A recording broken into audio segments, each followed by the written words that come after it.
신사숙녀 여러분, 지금 영국은 큰 소용돌이에 휩싸여 있습니다. BBC는 일주일 내내 한국 관련 뉴스를 대대적으로 보도하고 있으며 영국 항공업계 전체가 전례 없는 충격에 빠졌습니다. 도대체 무슨 일이 있었기에 이토록 거대한 파장을 일으키고 있는 것일까요? 솔직히 말해 우리 서구인들은 그동안 아시아의 공항들, 특히 한국처럼 지정학적으로 복잡한 반도에 위치한 나라의 영향을 과소평가해왔습니다. 이 이야기는 지난 27년간 영국 왕실 전용기를 조종해온 베테랑 기장 제임스 핸더슨의 충격적인 고백에서 시작됩니다. 그는 런던 히드로 공항, 파리 샤를드골 공항, 프랑크푸르트 공항 등 유럽 최고의 공항에서 수천 번의 이착륙을 경험한 그야말로 하늘의 지배자였습니다. 그러나 일주일 전 인천국제공항에서의 경험은 그의 27년 조종사 경력을 송두리째 뒤흔들어 놓았습니다. 당시 런던에서 도쿄로 향하던 왕세자 부부의 전용기가 한국 영공을 통과하던 중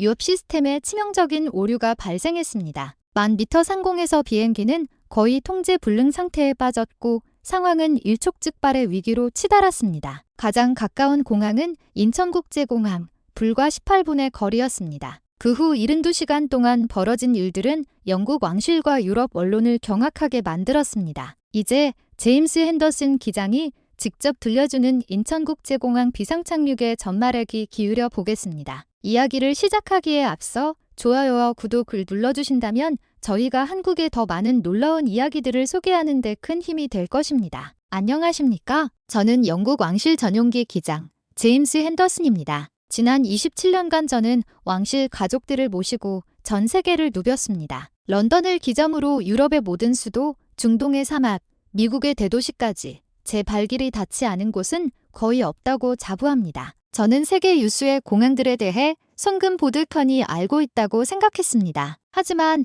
인천국제공항에서의 경험은 저의 오랜 확신을 산산조각 내버렸습니다. 그날의 일은 지금도 어제 일처럼 생생하게 제 기억 속에 각인되어 있습니다. 그 뒤에는 런던에서 도쿄로 향하는 여정이었습니다. 왕세자 부부와 8명의 수행원이 탑승한 공식 방문이었습니다. 일본에서의 중요한 일정을 앞두고 있었고 날씨는 더할 나위 없이 맑았으며 이륙 또한 순조로웠습니다. 비행기가 한국 영공을 지나 10,000m 상공을 순항하던 바로 그때였습니다. 고요한 조종실을 찢는 듯한 날카로운 경고음이 울려 퍼졌습니다. 기체에 문제가 발생한 겁니다. 처음에는 사소한 결함이겠거니 생각했습니다. 하지만 경고음은 멈추지 않았고 조종관은 마치 거대한 바위에 고정된 것처럼 점점 더 뻣뻣해졌습니다. 저와 부기장은 비상 절차에 따라 필사적으로 대응했지만 속수무책이었습니다. 유압 시스템, 즉 비행기의 신경과 근육에 해당하는 핵심 부품이 마비된 것입니다. 이대로 가다가는 끔찍한 결과를 맞이할 것이 자명했습니다. 즉시 착륙할 곳을 찾아야만 했습니다. 저는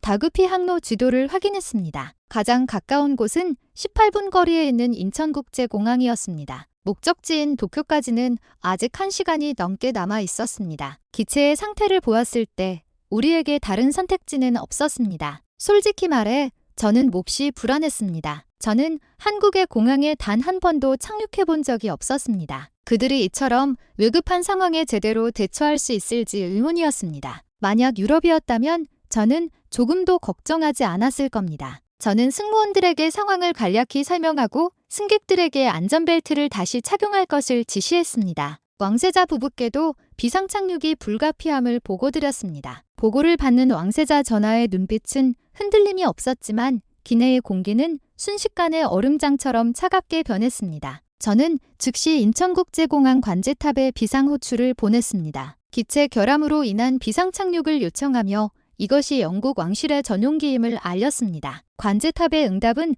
거의 즉각적이었습니다. 지직거리는 소음 너머로 들려온 목소리는 놀라울 정도로 침착하고 명료했습니다. 알파 탱고 01, 귀하의 상황을 인지했습니다. 즉시 활주로를 확보하겠습니다. 소방차와 구급차도 대기시킬 것이니 안심하십시오. 모든 것은 절차에 따라 진행될 것입니다. 그 차분한 목소리는 제 심장을 짓누르던 불안감을 조금이나마 덜어주었습니다. 관제탑은 한 단계 한 단계 비상 착륙 절차를 지시하기 시작했습니다. 유압 시스템이 고장난 상태에서 어떻게 접근해야 하는지, 속도를 어떻게 조절해야 하는지를 마치 교과서를 읽어주듯 정확하게 안내했습니다. 그들의 목소리에는 단 한치의 흔들림도 없었고 오직 명확한 지시만이 담겨 있었습니다. 그 덕분에 저 또한 혼란스러운 마음을 다잡고 조종에만 집중할 수 있었습니다. 마침내 인천국제공항의 거대한 모습이 시야에 들어왔습니다. 어둠 속에서 환하게 빛나는 활주로는 마치 생명의 길처럼 선명하게 뻗어 있었습니다. 활주로 양옆으로는 소방차들이 붉은 경광등을 번쩍이며 완벽한 대열로 도열해 있었습니다. 유럽의 공항에서도 흔히 볼 수 있는 표준적인 비상 대응 절차였습니다. 하지만 그 규모와 질서정연함은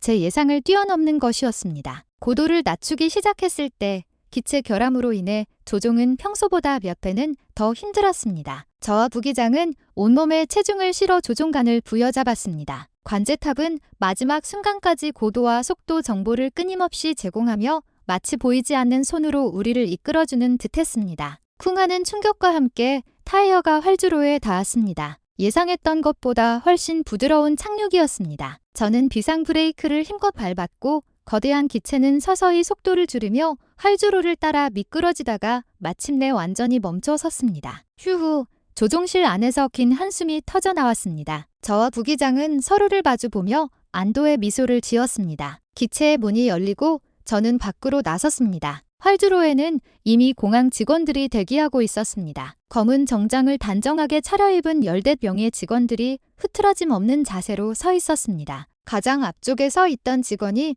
유창한 영어로 정중하게 인사를 건네며 자신을 인천국제공항 의전팀이라고 소개했습니다. 솔직히 말해 저는 큰 충격을 받았습니다. 비상착륙 상황에서 승객을 위한 의전팀이 대기하고 있다니 이건 제 상식 밖의 일이었습니다. 유럽의 공항이라면 비상 상황에서는 오직 안전 요원들만이 보일 뿐입니다. 승객 안내는 모든 안전 조치가 끝난 한참 뒤에나 이루어지는 것이 보통입니다. 하지만 이곳은 달랐습니다. 기체의 안전을 확보하는 동시에 승객을 맞이할 준비까지 완벽하게 끝내놓았던 것입니다. 저는 이것이 믿을 수 없을 정도로 효율적인 시스템이라고 생각했습니다. 왕세자 부부가 먼저 비행기에서 내리자 직원들은 극진한 예우를 갖추어 그들을 안내했습니다. 현장에는 휠체어까지 준비되어 있었고 의료진도 대기하며 혹시라도 몸이 불편하거나 다친 사람이 있는지 확인했습니다. 수행원들이 모두 무사히 내리자 사방에서 안도의 한숨이 터져 나왔습니다. 의전팀 책임자가 제게 다가와 비상착륙으로 인해 놀라지는 않았는지 괜찮은지 물었습니다. 그러고는 BRP 전용 구역으로 안내하여 입국 수속을 간소화해 신속히 통과할 수 있도록 돕겠다고 말했습니다. 복도를 따라 이동하면서 저는 공항 내부가 믿을 수 없을 만큼 깨끗하다는 것을 발견했습니다. 바닥은 거울처럼 반짝였고 유리창에는 지문 하나 없었습니다. 안내 표지판 또한 매우 명확했으며 영어, 한국어, 중국어, 일본어로 병기되어 있었습니다. 우리는 일반 승객들과 분리된 BRP 전용 통로로 들어섰습니다. 그곳은 조용하고 아늑한 공간이었습니다. 의자는 보기에도 편안해 보였고 조명 또한 부드러웠습니다. 입국 심사는 별도로 마련된 카운터에서 진행되었습니다. 심사관은 정중하게 인사하며 여권을 확인했고 절차는 놀라울 정도로 신속하게 처리되었습니다. 간단한 질문 몇 개를 하는데 채 10분도 걸리지 않았습니다. 우리가 심사를 받는 동안 우리의 수화물은 이미 옮겨져 완벽하게 정리되어 있었습니다. 모든 여행 가방에는 이름표가 붙어 있었고 카트 위에 질서정연하게 놓여 있었습니다. 누가 언제 이 모든 것을 준비했는지 알 수 없었지만 그 효율성은 정말 경이로울 정도였습니다. 의전팀 책임자는 서울 시내의 특급 호텔 몇 군데를 추천하며 일부 호텔은 왕실 수준의 객실을 보유하고 있다고 말했습니다. 필요하다면 공항 차량으로 이동을 지원하겠다고도 덧붙였습니다. 그 순간 저는 깨달았습니다. 인천국제공항은 단순히 시설만 좋은 곳이 아니었습니다. 공항 전체 시스템이 극도로 효율적으로 설계되어 있었던 것입니다. 비상 상황에서도 그들은 전혀 당황하지 않고 침착하게 절차에 따라 모든 것을 처리했습니다. 그 모습은 깊은 인상을 남겼습니다. 유럽의 공항들도 물론 훌륭하지만 인천국제공항에는 무언가 다른 점이 있었습니다. 그것은 바로 효율성과 세심함을 동시에 갖추고 있다는 점이었습니다. 공항을 떠나면서 저는 생각했습니다. 나는 한국이라는 곳에 대해 정말 아무것도 모르고 있었구나. 공항 밖으로 나오자 차량들이 이미 대기하고 있었습니다. 5대의 검은색 제네시스 G90 세단이 한치의 오차도 없이 나란히 서 있었는데 모두 티끌 하나 없이 완벽하게 관리된 상태였습니다. 정장과 넥타이 차림의 운전기사들이 우리를 보자 정중하게 고개를 숙여 인사했습니다. 왕세자 부부는 첫 번째 차량의 뒷좌석에 올랐고 저는 수행원들과 함께 두 번째 차에 탔습니다. 차 안에 들어서는 순간 저는 또 한 번 놀라지 않을 수 없었습니다. 시트는 부드러운 가죽으로 감싸여 있었고 실내 온도는 쾌적하게 조절되어 있었습니다. 더욱 놀라운 것은 뒷좌석 수납 공간에 그날 발행된 영국의 신문 더 타임스와 가디언이 준비되어 있었다는 점입니다. 누가 이런 것까지 준비했는지 알 수 없었지만 그 섬세한 배려에 깊은 감동을 받았습니다. 차는 부드럽게 공항을 빠져나와 고속도로에 올랐습니다. 차창 밖으로 펼쳐지는 풍경은 제가 상상했던 것과는 완전히 달랐습니다. 눈에 들어온 것은 하늘을 찌를 듯 솟은 고층 빌딩 숲과 멀리 보이는 푸른 산세가 어우러진 지극히 현대적이면서도 역동적인 경관이었습니다. 아파트 단지들이 빽빽하게 들어서 있고 그 사이사이로 공업단지와 농지가 스쳐 지나갔습니다. 고속도로는 왕복 6차선으로 시원하게 뚫려 있었고 노면은 평탄했으며 차선은 선명했습니다. 도로 위의 차량들 역시 대부분 최신 모델이었습니다. 유럽의 고급 브랜드 외에도 수많은 현대, 기아차와 일본 차들이 보였는데 모두 잘 관리된 모습이었습니다. 저는 운전기사에게 물었습니다. 저 아파트 단지들에는 얼마나 많은 사람들이 삽니까? 기사는 저런 단지 하나에만 수백, 수천 가구가 살고 있습니다. 서울과 수도권 전체에는 이런 단지가 셀 수 없이 많습니다. 라고 대답했습니다. 어림잡아 계산해보니 인구 밀도가 상상을 초월하는 수준이었습니다. 차창 밖 풍경은 계속해서 저를 놀라게 했습니다. 고속도로 양옆으로는 방음벽이 빽빽하게 설치되어 있었고 중앙 분리대에는 관목들이 가지런히 심어져 있었습니다. 도로 관리가 매우 철저하게 이루어지고 있다는 느낌을 받았습니다. 낡고 오래된 유럽의 도로들과는 확연히 다른 모습이었습니다. 어느덧 한강이 보이기 시작했습니다. 거대한 다리를 건널 때 강 양쪽으로 펼쳐진 야경은 그야말로 장관이었습니다. 해가 지고 있었기 때문에 고층 빌딩들의 불빛이 하나둘씩 켜지기 시작했습니다. 강변을 따라 이어진 조명들은 보석처럼 반짝였습니다. 그 중에서도 롯데월드 타워의 웅장한 실루엣은 단연 압도적이었습니다. 눈에 보이는 다리만 해도 대여섯 개는 좋게 넘어 보였습니다. 수행원 중 누군가가 나지막이 말했습니다. 저 다리들은 대체 언제 지어진 걸까? 저 또한 같은 생각이었습니다. 저는 한국이 이토록 발전된 곳이라는 사실을 전혀 알지 못했습니다. 강남 지역으로 들어서자 풍경은 또다시 바뀌었습니다. 마찰로들이 숲을 이루고 있었고 건물마다 화려한 네온사인과 디지털 광고판이 빛나고 있었습니다. 밤이었지만 거리는 대낮처럼 밝았고 수많은 인파로 붐볐습니다. 차량들도 끊임없이 이어졌습니다. 신호대기로 잠시 멈췄을 때 저는 횡단보도를 건너는 사람들을 보았습니다. 정장 차림의 직장인, 학생들, 그리고 가족 단위의 산책객들까지 다양한 모습이었습니다. 그런데 저는 한 가지 특이한 점을 발견했습니다. 늦은 시간임에도 불구하고 여성들이 혼자서 자유롭게 걷고 있다는 것이었습니다. 이미 저녁 8시가 넘은 시간이었지만 그들의 모습에서는 조금의 불안감도 찾아볼 수 없었습니다. 런던에서는 심야에 여성이 혼자 외출하는 것은 상당한 주의가 필요한 일입니다. 하지만 이곳에서는 그것이 너무나 자연스러운 일상이었습니다. 제가 운전기사에게 밤에 혼자 다녀도 안전합니까? 라고 묻자 그는 당연하다는 듯이 대답했습니다. 네, 한국은 치안이 매우 좋습니다. 대부분의 상점이까지 영업하고 경찰들도 수시로 순찰을 돕니다. 거리 곳곳의 편의점이 환하게 불을 켜고 있기도 하고요. 그의 말대로 24시간 영업이라는 간판을 단 편의점들이 블록마다 하나씩 보였습니다. 기사는 서울에만 수천 개의 편의점이 있으며 새벽에도 필요한 물건을 살 수 있고 다양한 서비스를 이용할 수 있다고 덧붙였습니다. 차는 마침내 호텔 앞에 도착했습니다. 입구부터 화려한 고층 건물이었습니다. 제복을 입은 직원들이 문 앞에서 대기하고 있다가 우리 차가 멈추자마자 신속하게 다가와 문을 열어주었습니다. 로비로 들어서자 높은 천장을 가진 광활한 공간이 눈에 들어왔습니다. 대리석 바닥은 눈부시게 빛났고 크리스털 샹들리에가 화려하게 빛나고 있었습니다. 런던의 최고급 호텔과 비교해도 전혀 손색이 없는 수준이었습니다. 호텔 총지배인이 직접 나와 우리를 맞이했습니다. 그는 완벽한 영어를 구사하며 왕세자 일행을 모시게 되어 영광이며 최선을 다해 서비스하겠다고 말했습니다. 그는 이미 최상층의 스위트룸을 준비해 두었다고 설명했습니다. 우리는 엘리베이터를 타고 50층으로 올라갔습니다. 복도는 매우 조용했고 두꺼운 카펫이 깔려 있어 발소리조차 들리지 않았습니다. 방문을 열자 넓은 거실이 나타났습니다. 고급스러운 소파와 테이블이 품격 있게 배치되어 있었고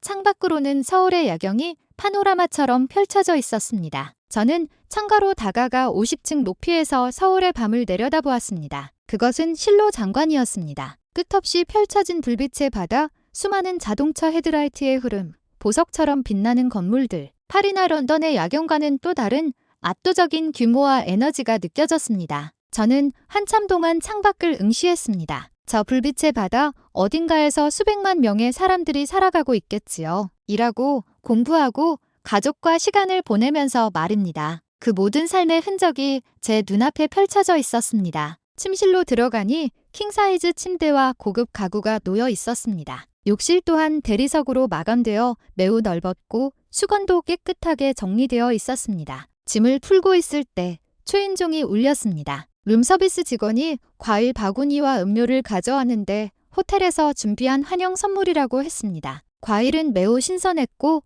음료도 시원했습니다. 저녁 식사는 방에서 해결하기로 했습니다. 메뉴에는 한식, 양식, 일식 등 다양한 요리가 있었고 심지어 영국의 전통 요리까지 준비되어 있었습니다. 주문을 하고 약 30분 정도 기다리니 음식이 정확한 시간에 도착했습니다. 저는 식사를 하며 창밖을 바라보았습니다. 이미 밤 10시가 넘었지만 서울은 여전히 잠들지 않고 있었습니다. 빌딩의 불빛, 거리를 질주하는 차량들, 환하게 빛나는 편의점. 이곳은 잠들지 않는 도시였습니다. 그날 밤 잠자리에 들기 전 저는 계속 생각했습니다. 한국이라는 곳은 어떻게 이렇게까지 발전했을까? 나는 왜 이런 사실을 전혀 모르고 있었을까? 어쩌면 우리가 너무나 무지했던 것은 아닐까 하는 생각마저 들었습니다. 다음 날 아침, 아마도 시차 때문인지 새벽 5시쯤 눈이 떠졌습니다. 창밖을 보니 동이 트면서 서울의 아침이 시작되고 있었습니다. 저는 커튼을 활짝 열고 창가에 섰습니다. 아래를 내려다보니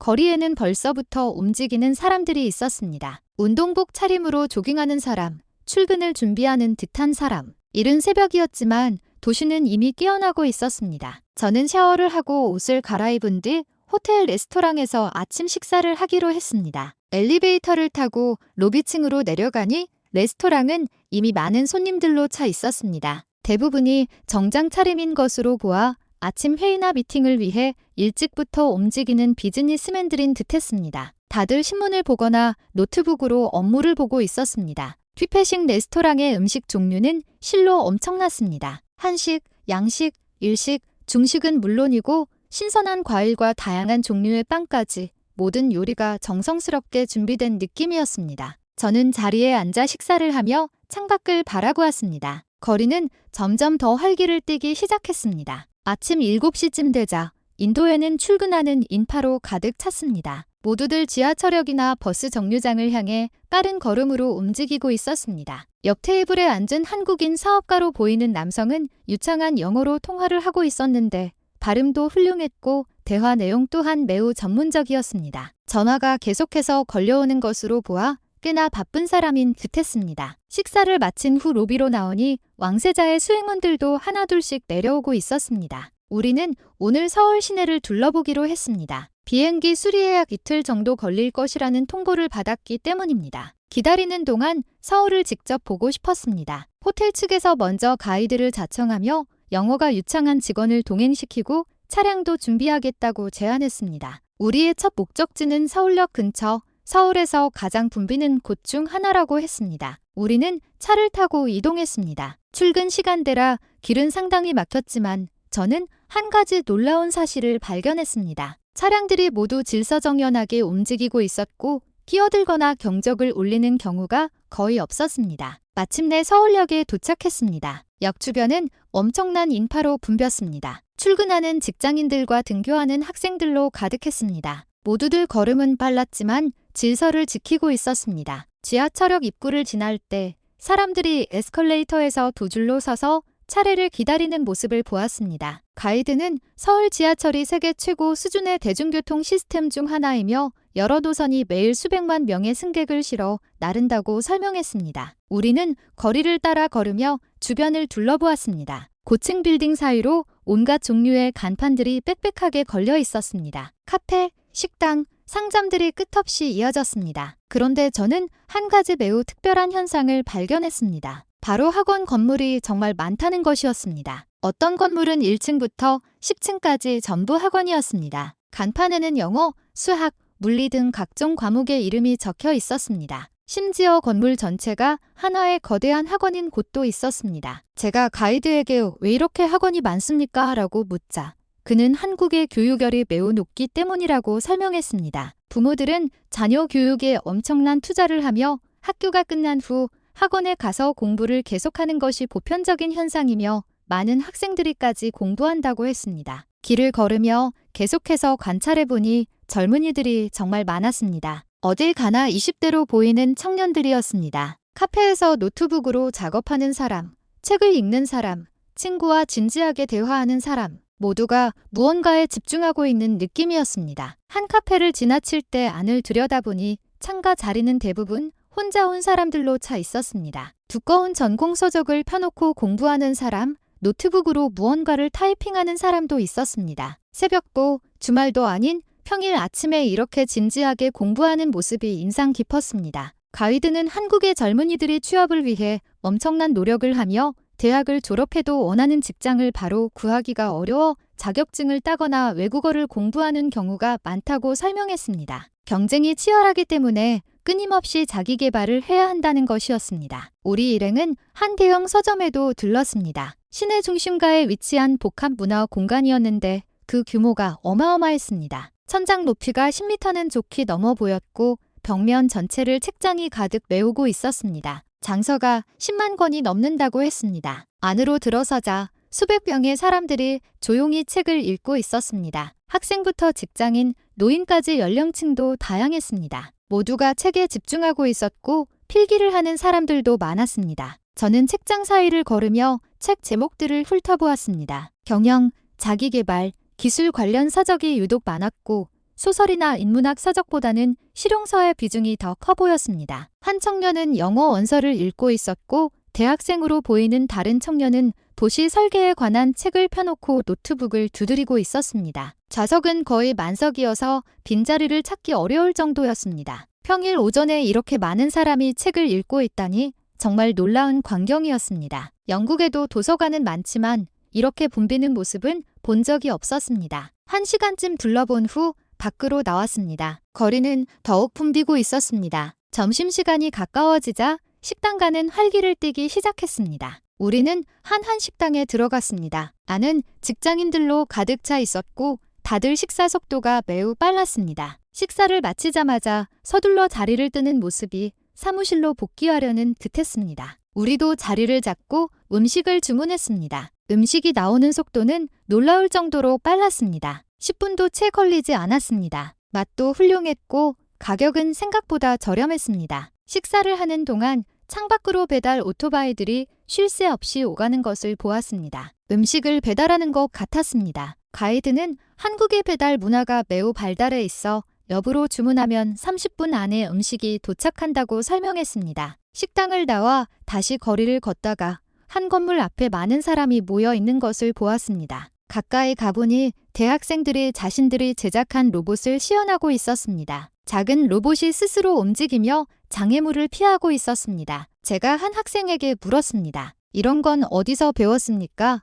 그는 대학 동아리 친구들과 함께 만들었습니다. 교수님께서 기초는 가르쳐 주셨지만 대부분은 인터넷 강의와 서적을 통해 스스로 공부했습니다. 라고 대답했습니다. 스스로 공부했다 이 말이 제게 깊은 인상을 남겼습니다. 누가 시키지 않았는데도 스스로 찾아서 배우는 것입니다. 영국의 학생들도 물론 열심히 하지만 이토록 주도적인 모습은 흔치 않았습니다. 오후에는 테헤랄로라는 다른 지역으로 갔습니다. 그곳에는 고층 빌딩이 숲을 이루고 있었고 유리 외벽에 현대적인 건물들이 햇빛을 받아 반짝이고 있었습니다. 건물마다 세계적으로 유명한 IT 기업들의 이름이 걸려 있었습니다. 한국 기업뿐만 아니라 많은 외국 기업들도 입주해 있었습니다. 가이드는 이곳이 한국의 기술 중심지라고 말했습니다. 우리는 한 빌딩의 로비에 들어가 보았습니다. 넓고 깨끗한 공간을 정장 차림의 직장인들이 분주하게 오가고 있었고 엘리베이터 앞에는 긴 줄이 늘어서 있었습니다.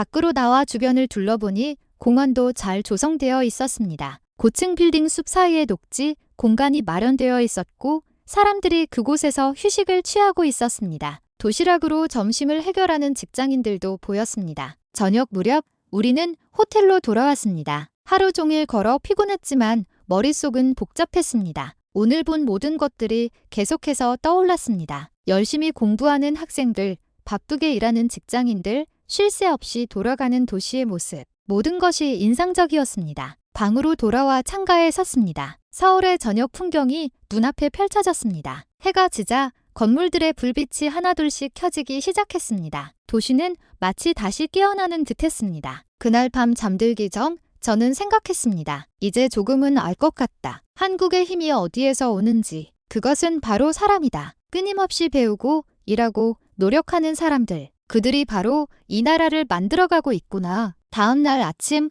전화벨이 울렸습니다. 수행원 중 한 명의 건강에 이상이 생겼다는 연락이었습니다. 왕실 고문인 존 윌리엄스 경이었습니다. 그는 이미 70이 넘은 고령이었고 당뇨병과 고혈압을 앓고 있었습니다. 저는 급히 그의 방으로 달려갔습니다. 그는 침대에 누워 있었는데 얼굴은 창백했고 식은땀을 흘리고 있었습니다. 호흡 또한 가빴고 손으로 가슴을 움켜쥐고 있었습니다. 심장에 문제가 생긴 것이 분명했습니다. 저는 즉시 호텔 프런트에 연락해 구급차를 불러달라고 요청했습니다. 프런트 직원의 대응은 매우 빨랐습니다. 상황을 즉시 파악하고 구급차를 부르는 동시에 호텔의 구급상자를 가져오겠다고 말했습니다. 3분도 채 되지 않아 호텔 직원이 구급상자를 들고 나타났습니다. 하지만 더욱 놀라운 것은 직원과 함께 구급대원 2명이 같이였다는 점입니다. 호텔에서 가장 가까운 119 안전센터에 직접 연락을 취했던 것입니다. 구급대원들의 움직임은 지극히 신속하고 전문적이었습니다. 그들은 즉시 환자의 상태를 확인하고 휴대용 심전도 기기를 연결했으며 산소 마스크를 씌웠습니다. 한 명은 계속해서 환자를 살폈고 다른 한 명은 태블릿 PC로 어딘가와 연락을 취하고 있었습니다. 화면에는 의사의 얼굴이 나타났습니다. 응급실 의사와 실시간으로 화상 연결을 한 것입니다. 의사는 유창한 영어로 환자의 증상과 병력을 물었습니다. 저는 제가 아는 것을 모두 말해주었습니다. 환자가 당뇨와 고혈압이 있으며 평소에 약을 복용하고 있다고 설명했습니다. 의사는 즉시 병원으로 이송하라고 지시하며 가장 가까운 서울대학교 병원 응급실로 보낼 것이며 이미 연락을 취해두었으니 도착하는 즉시 치료를 받을 수 있을 것이라고 말했습니다. 구급차가 도착했고 우리는 환자를 호텔 로비로 옮겼습니다. 이동용 침대는 매우 안정적으로 움직였고 엘리베이터도 미리 대기하고 있었습니다. 로비에서 구급차까지 이동하는 과정에서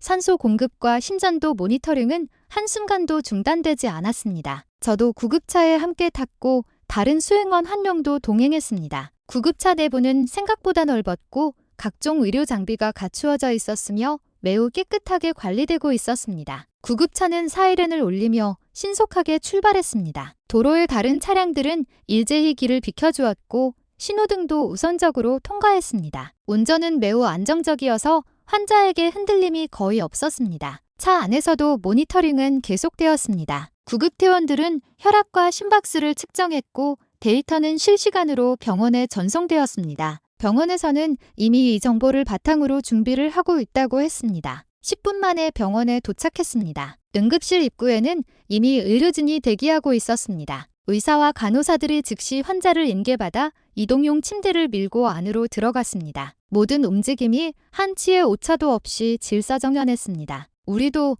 그들을 따라 안으로 들어갔습니다. 응급실은 넓고 밝았으며 여러 구역으로 나뉘어 있었습니다. 각 공간에는 최첨단 의료 장비가 갖추어져 있었습니다. 환자는 한 구역으로 옮겨졌고 즉시 검사가 시작되었습니다. 의사 2명과 간호사 3명이 그를 둘러싸고 진료를 시작했습니다. 체혈, 심전도, 엑스선 촬영이 거의 동시에 진행되었습니다. 우리는 대기실에서 초조하게 기다렸습니다. 낯선 곳에서 발생한 응급 상황이라 과연 제대로 된 치료를 받을 수 있을지 걱정이 되었습니다. 하지만 지금까지 봐온 그들의 대응을 생각하면 믿어도 될 것 같다는 생각이 들었습니다. 약 30분 후 의사가 나왔습니다. 그는 유창한 영어로 상황을 설명하기 시작했습니다. 심장에 문제가 있으며 관상동맥이 좁아져 혈액순환이 원활하지 않다는 것이었습니다. 빨리 수술하지 않으면 위험한 상황이며 막힌 혈관을 넓히는 심장 스텐트 시술이 필요하다고 했습니다. 수술은 약 1시간 정도 걸리며 성공률은 매우 높다고 했습니다. 우리에게 수술 동의서에 서명해달라고 요청했습니다. 저는 왕세자 전하께 연락해 상황을 설명하고 수술 동의를 구했습니다. 전하는 즉시 동의하며 최선을 다해달라고 당부했습니다. 의사는 이어서 이 병원이 심혈관 수술로 매우 유명하며 매년 수천 건의 수술을 집도하여 경험이 풍부하고 최신 장비를 보유하고 있다고 덧붙였습니다. 환자는 수술실로 들어갔고 우리는 계속해서 대기실에서 기다렸습니다. 시간은 더디게 흘러갔습니다. 1시간이 지나고 1시간 반이 지났습니다. 마침내 의사가 나왔습니다. 그는 수술이 매우 성공적으로 끝났다고 말했습니다. 막힌 혈관을 넓히고 스텐트를 삽입했으며 환자의 상태도 안정되었다고 했습니다. 우리는 환자를 만나러 갈 수 있었습니다. 그는 중환자실로 옮겨졌지만 의식은 있었습니다. 산소 마스크를 쓰고 있었지만 안색은 훨씬 좋아 보였습니다. 의사는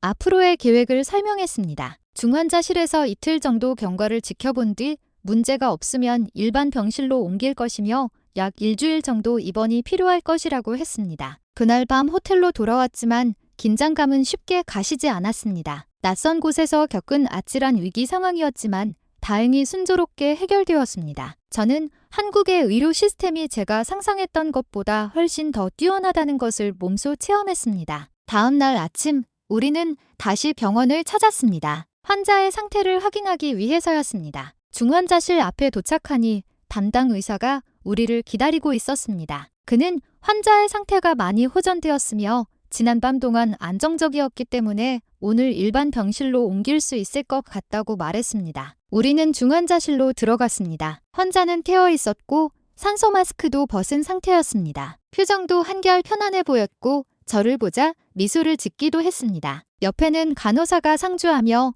계속해서 모니터를 확인하고 있었습니다. 심박수, 혈압, 혈중산소 포화도 등의 데이터가 자동으로 기록되고 있었습니다. 의사가 회진해 왔습니다. 그는 꼼꼼하게 환자의 상태를 살폈습니다. 청진기로 심장 소리를 듣고 다리의 부종 상태도 확인했습니다. 아픈 곳은 없는지, 호흡은 편안한지 등 몇 가지 질문도 했습니다. 의사는 우리에게 검사 결과를 보여주었습니다. 태블릿 PC 화면에는 각종 수치들이 표시되어 있었는데 어제보다 훨씬 좋아졌으며 심장 기능도 회복 중이라고 했습니다. 오후에 환자는 일반 병실로 옮겨졌습니다.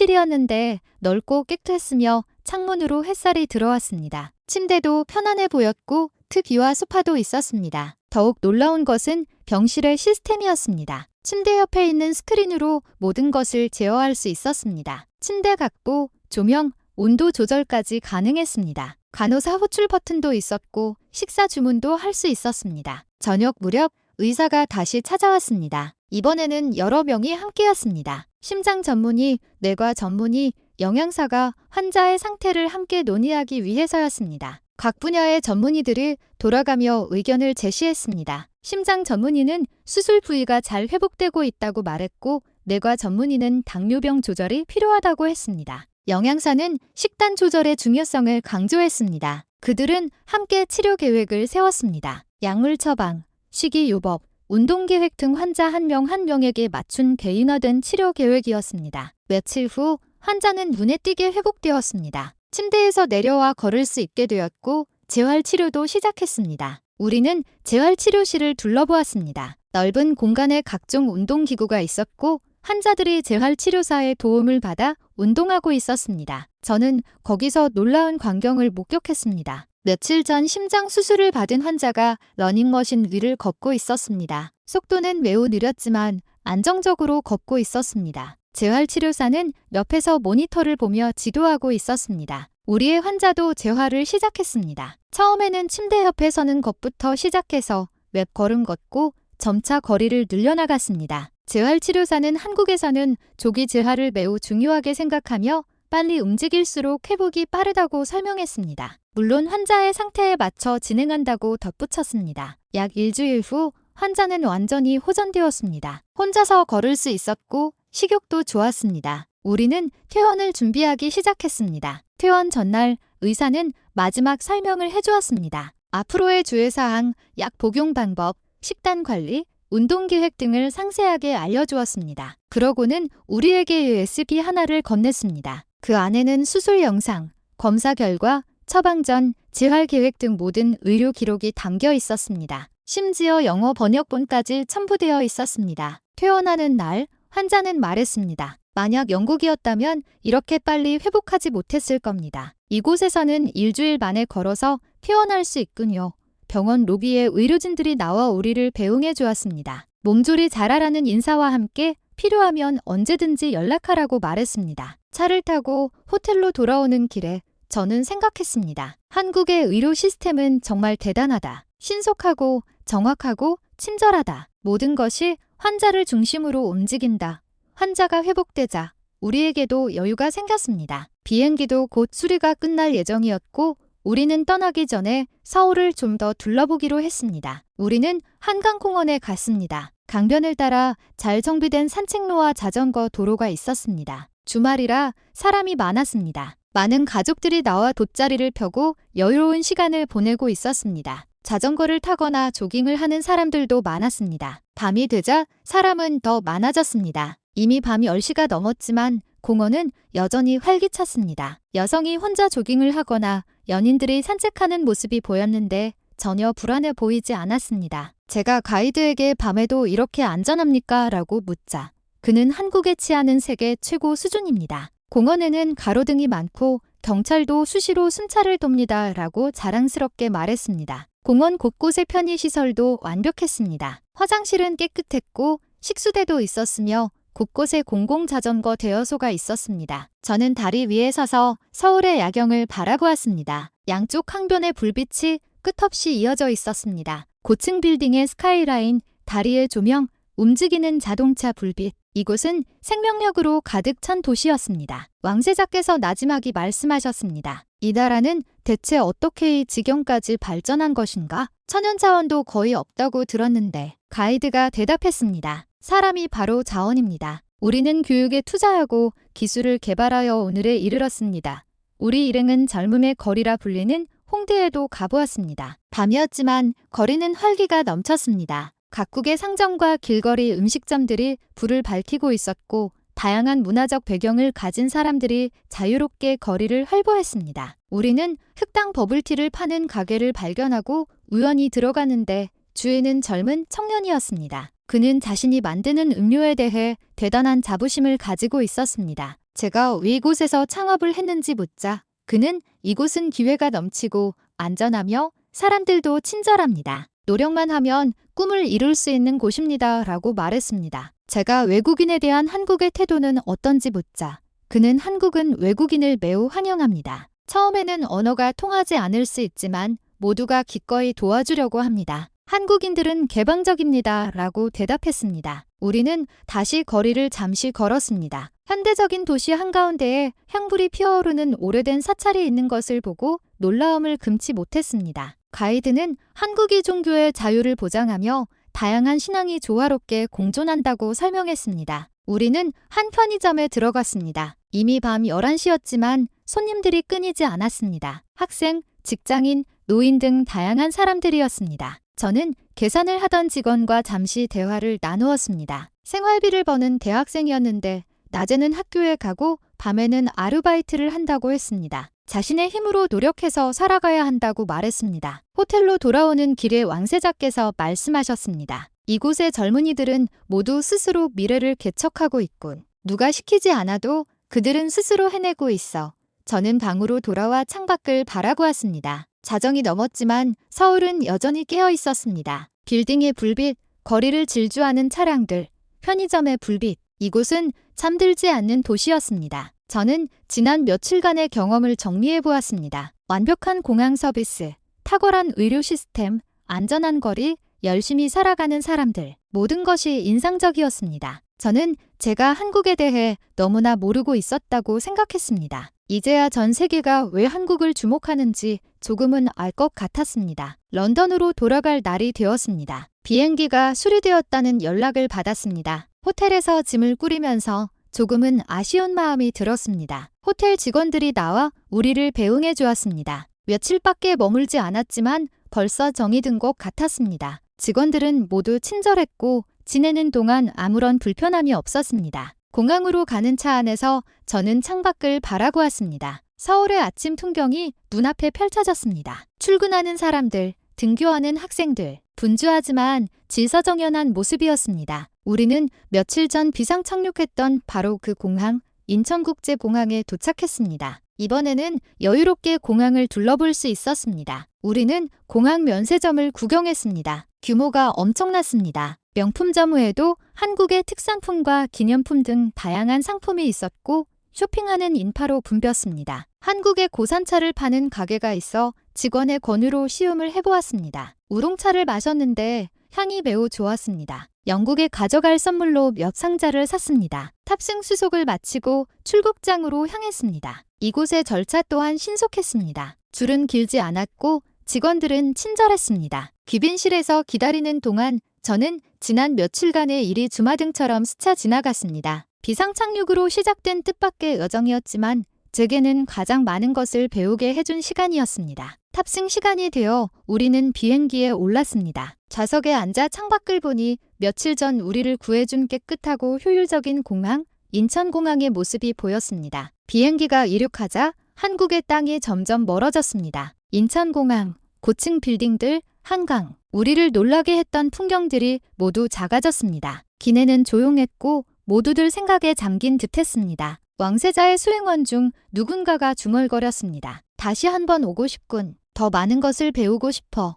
런던까지는 14시간이 걸렸습니다. 긴 비행시간 동안 우리는 한국에서의 경험에 대해 끊임없이 이야기했습니다. 공항의 대응, 병원의 의료 시스템, 깨끗하고 안전한 거리, 화제는 끝이 없었습니다. 특히 의료 시스템에 대한 이야기가 가장 많았습니다. 목숨을 구한 당사자인 윌리엄스 경이 가장 감동했습니다. 그는 새벽에 쓰러졌는데도 신속한 대응을 받았고 치료 또한 완벽했다고 말했습니다. 왕세자께서는 영국도 배워야 한다며 한국의 시스템을 연구하고 싶다고 하셨습니다. 런던 히드로 공항에 도착했을 때는 현지 시간으로 오후 3시였습니다. 공항에는 수백 명의 기자들이 기다리고 있었습니다. 왕세자의 한국에서의 경험은 이미 언론에 보도된 상태였습니다. 현장에서 즉석 기자회견이 열렸고 왕세자께서는 직접 한국에서 귀중한 경험을 했으며 많은 것을 배웠다고 말씀하셨습니다. 한 기자가 물었습니다. 한국이 정말 그렇게 선진국입니까?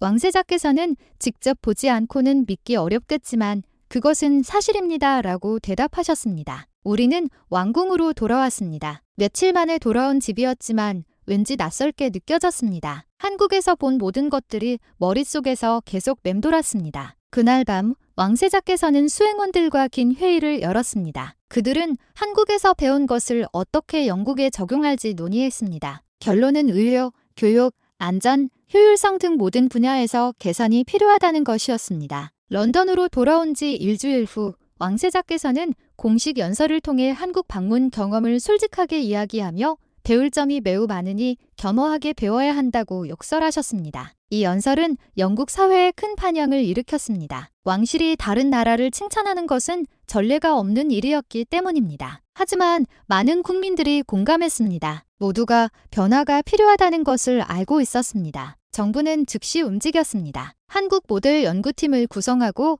한국의 전문가를 파견하기로 결정했습니다. 항공당국도 행동에 나섰습니다. 그들은 인천공항의 비상 대응 시스템을 연구하고 히드로 공항에 적용할 방법을 찾겠다고 발표했습니다. 저는 지금도 그 며칠을 잊을 수 없습니다. 비상착륙으로 시작된 뜻밖의 여정이었지만 제게는 가장 많은 것을 배우게 해준 시간이었습니다. 한국은 풍부한 천연자원이나 넓은 영토가 없어도 인재를 키우면 위대한 성취를 이룰 수 있다는 것을 증명했습니다. 교육, 기술, 그리고 끊임없는 노력이 기적을 만들어낸 것입니다. 그날의 비상착륙은 불행이 아니라 축복이었습니다. 우리에게 한국이라는 비범한 나라를 알게 해준 계기였으니까요. 그 경험은 영국을 바꾸는 시작점이 되었습니다. 왕세자께서는 언젠가 다시 한국을 방문하고 싶다고 종종 말씀하십니다. 이번에는 공식 방문의 형태로 가서 제대로 배우고 싶다고 하십니다. 저 또한 그날을 기다리고 있습니다. 그 놀라웠던 곳을 다시 한번 경험하고 싶고